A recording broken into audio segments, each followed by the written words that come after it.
Hello there. My name is Castor, and this is where my coven meets at night. We practice our spells, brew potions, and study tomes like the one before me. So many stories fill its pages, new ones appearing out of thin air when I'm not looking. I can read you one if you'd like. This one is quite close to my heart. It's called Beeswax, written by Ritzy. It's about two lovers who meet each other 10 years after a terrible breakup. It's got magic, romance, and maybe yours truly will play a part. If you like this story and want to hear more, you can support our Coven on Patreon and hear new stories early, as well as read the comic book version of Beeswax, only seen there. Now, get comfortable, and let's begin. The sand Soma's path carved through was cold, just uncovered by the lowering tide. Dazio had already broken its surface as he headed towards the shore. He never announced his departure. Soma felt his presence leave. He'd been different recently. Too quiet for Dazio Stareye, a man who lived on the praise of others. Surely this was some sort of joke. He wasn't going to leave, right? It's 3 a.m., Soma called out. Where are you going? Gulls perked up at the commotion, not used to being disturbed this late. I gave us a shot, but it's just not working out, Dazio replied. What could he mean? It had been barely a month since they made their relationship official, whatever that looks like when it's secret to everyone but them. It was a sacrifice Soma was willing to make to have Dazio in his life. He'd already been there for years. He was such a hothead when he first appeared at their teacher's door. That was barely 2 years ago now, but the memory felt so formative. A shift occurred in the universe that day, with such a tangible impact that this new rift felt like a scar across Soma's chest. I haven't told anyone if that's what this is about. Can you please just put the bag down? Soma quickened his pace, attempting to close the distance between them. Dazio was unconcerned with this. He gripped the straps of his bag with a force that turned his knuckles pink. He muttered to himself intensely, the phrases leading him along. Witches can't have attachments, definitely can't date. His breathing was a bit erratic now. Should've left a long time ago, what was I? Come back inside. Soma reached Dazio now, attempting to anchor him on the beach in that moment. Maybe he could see into his mind, find the issue, fix what he needed before the lines were severed. Fingers reached, Dazio finally looking to see his secret creeping behind him. We can... The slight pain in Soma's wrist was delayed, though he felt the movement instantly. Dazio slapped his hand away, finally turning to face him. You're not listening. His eyes were twisted up in some crazed anger that now focused onto Soma. The gulls around them shot away into the darkness, refusing to stay that rage a second longer. Get this through your thick skull. I can't love you. I never could. I never will. So stop following me. Find someone, anyone else. Do you get it now? Soma had given this man his heart, and the wounds he carved started to bleed. The silence that settled on the beach crept into his mind as no rebuttal came to mind. What could someone say to that, anyway? We're done, Dazio continued. I'm leaving, and I'm never coming back. He turned, hiding the tears that must be let loose. There was no way to explain this to a mortal like Soma. Just the way it has to be. Even though he studied under a witch just like Dazio, he had no knowledge of witch society. Their rules, restrictions, vows, that were fatal if he did not follow them to the letter. "Nothing either of us could do about it," he said as he raised his ring. There was a blue gem inlaid in it that started to shine from deep within. Dazio reached out, using his finger to tear a hole in the air right before him.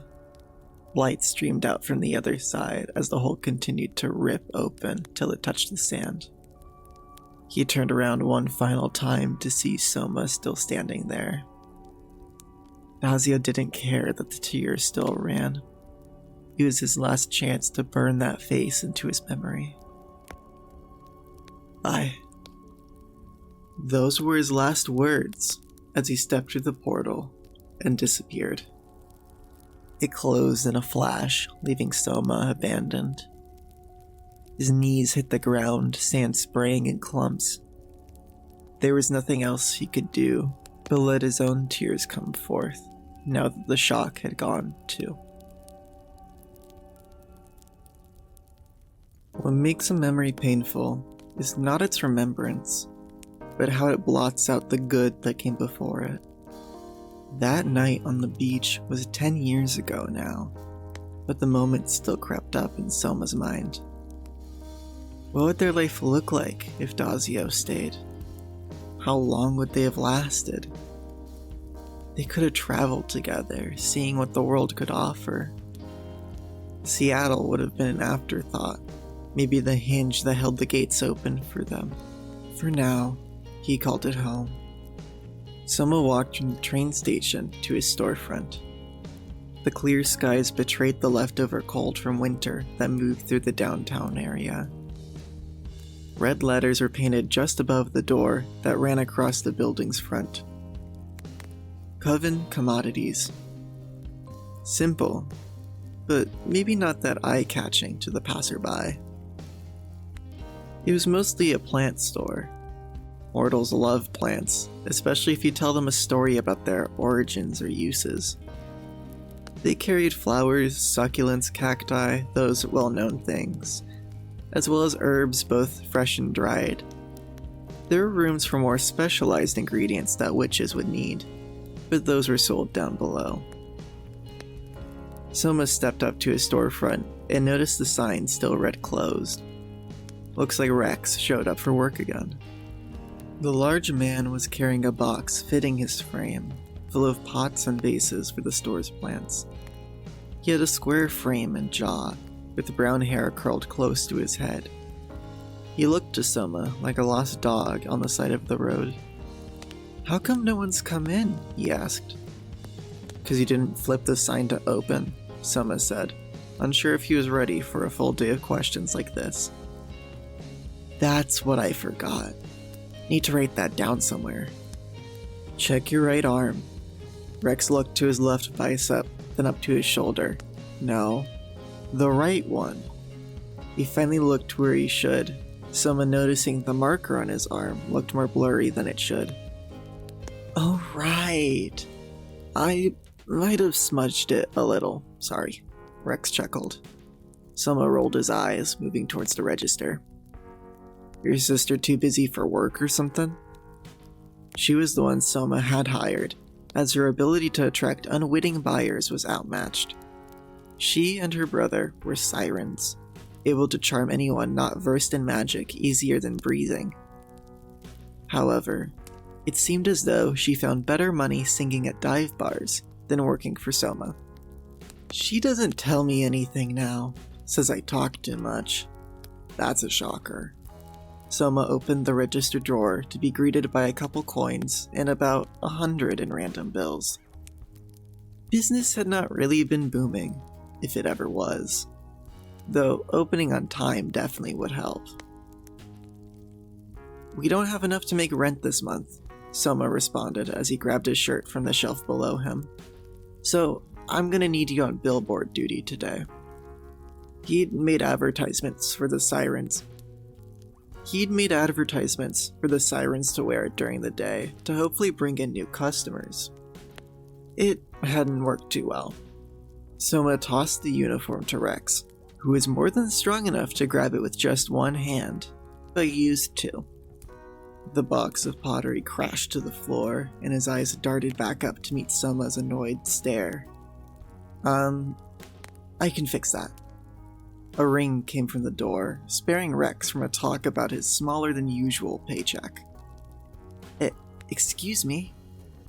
There was a girl in the doorway, draped in dark clothes that were far too baggy for her.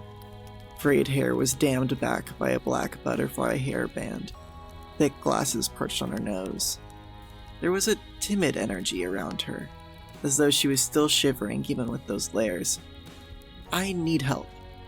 Floral help.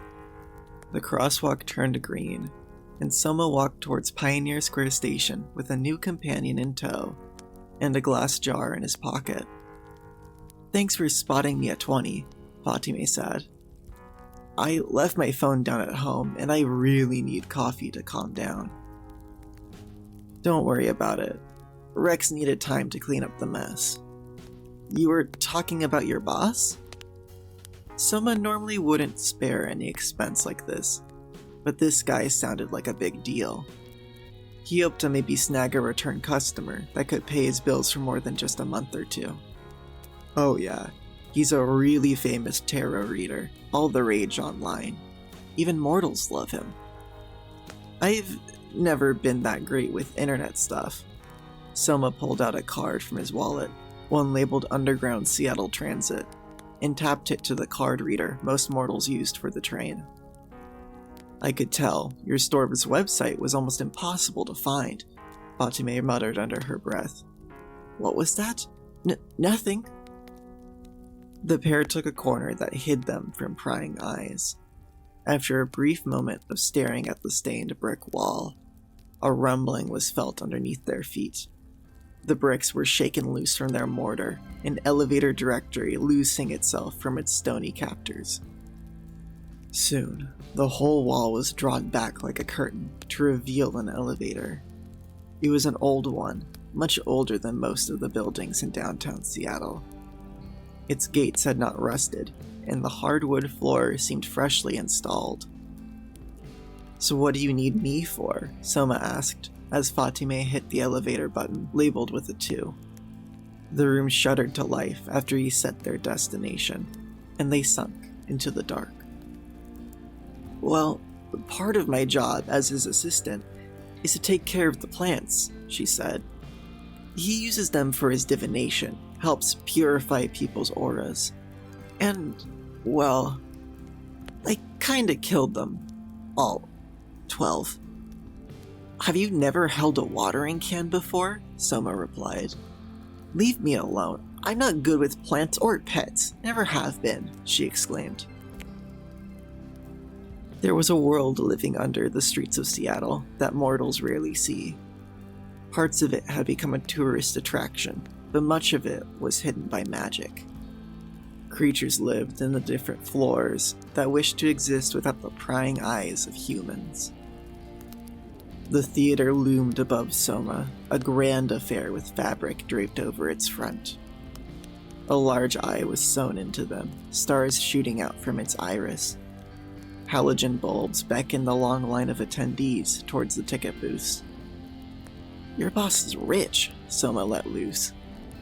Stage entrance is back here, Fatime said. Around the side stood a Sasquatch in some grunge band's t-shirt. They must have been old. The magic world was always a bit out of step with the mortals. Hi, Braun. I'm back, Fatime exclaimed. ID, please, the Sasquatch said in a low voice. You know me. I hired you. Then you know I gotta see ID. Oh, it's gotta be in here somewhere, she cried, rummaging through her bag before a voice interrupted. It's fine. Let them in. No person spoke the words. They seemed to exist in the air around them. Soma looked up to see a figure in the window above them, a tall shape draped in fabric like the theater. The fortune teller. Soma was brought to the stage, where rows of empty flower pots awaited him. A gaffer handed him the seeds on their way to the sound booth, a strange mix of herbs and flowers. He brought out the jar he put in his pocket, glowing bees darting around inside. It was a reminder of home, of the people who brought him here. Magritte had taught him how to harness their magic, the usefulness of different breeds, and the ways to treat them with respect for what they do. After clearing out any dead roots and plants from the pots, Soma sprinkled the seeds and unscrewed the cap. These were water bees, glowing blue between their black stripes. They went to work almost immediately, settling down in the dirt and watering it with their feelers. In just a few minutes, the seeds were already poking up and forming buds. "Just checking in with you," Fatime said as she rounded a corner. "Are we almost— Oh my!" She ran for cover from the bees, who continued on without noticing her disturbance. "How'd those get in here?" "Old family secret to quick growing plants. Speed up the pollination," Soma replied as he lifted the container. "I can't argue with the results, but you can go ahead and put them away. This is more than enough for the show." Indeed, large bouquets now covered the sides of the pots, looking as though they'd been growing for months. Soma let out a brief whistle, the bees turning right round and into their container. "You're a lifesaver. I owe you so much," Fatime exclaimed as she bowed several times. "Bangme's a great place to start," Soma said. "You're right." She lunged forward, grabbing his hand. "First thing is your free show." Soma found himself in the auditorium before he could protest. The space was large. Hundreds of plays and opera must have been performed here before it was overtaken by the fortune teller. Fatime brought him to empty chairs closer to the back, hundreds of fans buzzing with excitement all around him. "This really isn't necessary. Nonsense. Mr. Stareye wants to thank you personally for helping us." "Did you just say?" The lights flickered out before Soma could finish his sentence. "From the corners of the globe, you've gathered for answers beyond our comprehension." There was that voice again, the one from the alley, but it sounded lighter now, more familiar. In a flash of light, the man behind the voice appeared above the crowd, wearing a dark blue cloak inlaid with hundreds of gemstones. "I, and I alone, can give them to you. Those with letters under your seats have a meeting with the all-seeing eye." Everyone ducked down, looking to see if they were chosen. Thinking he might as well, Soma felt the underside of his chair and touched paper. It was an envelope, holding a folded note. Opening it, he was greeted with a glowing number 1. A hand reached down, grabbing the paper from him. "Ready, Soma?" That was the voice. It had been nearly a decade since he'd heard it last.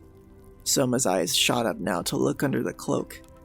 The white hair had been stained purple, and the face showed more confidence now, but those piercing blue eyes were clear as ever. Dazio was back. His other arm was given to Soma, hand outstretched to take him away. "The stars will see you now." A wonderful story, don't you think? If you haven't had your fill, there's more on our Patreon right now. Thank you to everyone who came to listen, and please come back when you want to hear a nice, cozy story.